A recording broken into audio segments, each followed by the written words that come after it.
ഇന്ന് നമ്മൾ നോക്കാൻ പോകുന്നത് വ്യഞ്ജനാക്ഷരങ്ങളാണ്. കാണുന്നതാണ് ഹന്യൂൾ വ്യഞ്ജനാക്ഷരങ്ങൾ. അപ്പോ സിമ്പിൾ ആയിട്ടുള്ള വ്യഞ്ജനാക്ഷരങ്ങളാണിത്.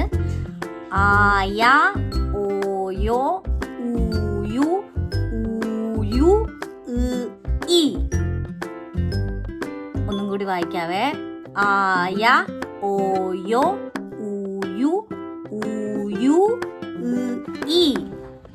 ഇനി കോംപ്ലക്സ് ആയിട്ടുള്ള വ്യഞ്ജനാക്ഷരങ്ങൾ വരുമ്പോൾ എങ്ങനെയാന്ന് വെച്ചാൽ ഈ ആദ്യം കാണുന്ന 4 എണ്ണം അതേപോലെ താഴേക്ക് എഴുതിയിട്ട് അതിൻ്റെ കൂടെ ഈ ചേർക്കുക.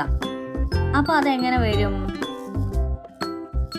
A A A A A A A. ചെറിയ ഊവിന്റെ കൂടെ ആ ചേർക്കുക. അപ്പൊ വാ.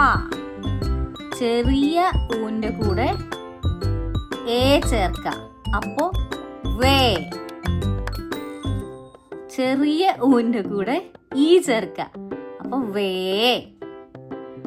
അപ്പോ ഏ വാ വേ വേ. വലിയ ഊവിന്റെ കൂടെ ഓ ചേർക്കുമ്പോ വോ. വലിയ ഊവിന്റെ കൂടെ ഏ ചേർക്കുമ്പോ വേ. ഇനി വലിയ ഊവിന്റെ കൂടെ ഈ ചേർക്കുമ്പോ വി. അപ്പൊ നമ്മൾ ഇത്രയും നേരം എന്തൊക്കെ പഠിച്ചു? ഏ വാ വേ വേ വോ വേ വി. ഇത്രയും പഠിച്ചു. ഇനി ലാസ്റ്റ് ഈ കാണുന്ന 2 എണ്ണം ഇല്ലേ, ഈ. അതിന് ഉയ് എന്ന് പറയും. അപ്പോ ഒന്നും കൂടി ഞാൻ പറയാം. ആയ, ഓയോ, ഊയു, ഊയു, ഇ. ഏ വാ വേ വേ വോ വേ വി ഉയ്.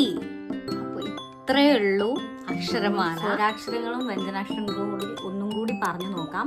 ഗാന, ദാല, മാബാസ, ആജ, ചക്ക, ടപ്പ, ഹ. ആയ, ഓയോ, ഊയു, ഊയു, ഇ. ഏ വാ വേ വേ വോ വേ വി ഉയ്. അപ്പോൾ ഇത്രയേ ഉള്ളൂ. വളരെ എളുപ്പമാണ്, നിങ്ങൾക്കും പഠിക്കാൻ പറ്റും. അടുത്ത വീഡിയോയിൽ കാണുന്നത് വരേക്കും താമേ ബായോ കുമാവോ.